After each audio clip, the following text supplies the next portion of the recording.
Nasza obecność na konferencji CZAS na ODRŁ wynika głównie, jest pokłosiem wizyty komisarza do spraw środowiska Virginijusa Sinkevičiusa, który nagrał dla nas wideo przesłanie, które organizatorzy zaraz odtworzą.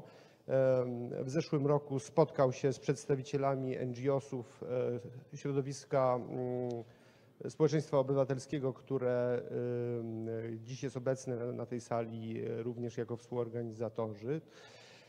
I pokłosiem tego jest właśnie ta konferencja.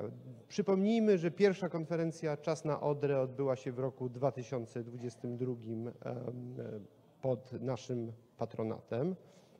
Jednocześnie chciałbym przypomnieć coś bardzo istotnego, a mianowicie opublikowany przez Komisję Europejską w lutym 2023 roku raport na temat przyczyn katastrofy z lata 2022 roku, opracowany przez Komisję Europejską wspólnie z Europejską Agencją Środowiska, który starał się dojść przyczyn tego, co się stało i jednocześnie sformułować zalecenia, aby takich katastrof na przyszłość można było unikać. Życząc Państwu udanych, owocnych obrad, chciałem zaprosić na przesłanie pana komisarza. Dziękuję bardzo.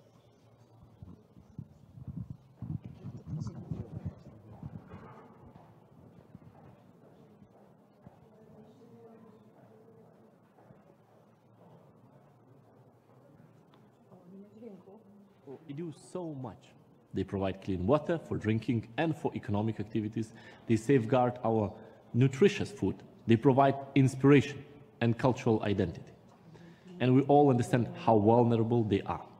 The Odrę disaster of August 2022 will live long in our collective memory. 360 tons of poisoned fish with an impact that was felt for 500 kilometers. We point the finger at the toxic bloom of golden algae, but we need to bear in mind the conditions that trigger that bloom. High salinity from mining and wastewater discharges, and heavy loads of phosphorus and nitrogen from agricultural runoff. And low water levels and flows which increase the salt concentration. These factors are a reminder of the need for decisive action. Action to prevent pollution, to stop biodiversity loss, and to slow the process of climate change. And the algae, of course, are still in the river. I note the efforts by all three countries, and especially Poland, to trace the causes of the Odrę contamination. Potential sources of discharge must be identified, with measures to prevent any possible repeat of the disaster. At the European Commission, we are doing all we can to strengthen the legal framework. We are revising EU legislation on water pollutants with a view to including an obligatory warning clause. When upstream authorities detect a pollution event, it should be mandatory to warn all authorities downstream. We have revised the Urban Wastewater Treatment Directive with the aim of reducing nutrient pollution from urban wastewater.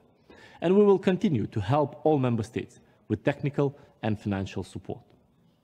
Our support is most effective when it's backed by political commitment at the regional and national levels. So I was pleased to see the Polish Supreme Audit Office sharing the Commission's recommendations on the need to review discharge permits and highlighting the need for coherent and complete action as soon as possible. The work to revitalize the Odrę River must continue with tangible action on the ground. I encourage all three countries to cooperate at all levels, with precautionary measures to protect the river. Infrastructure and modernization projects in the Odrę must be assessed properly, and the lessons learned from the 2022 disaster must be taken on board. It's clear that lessons are being learned.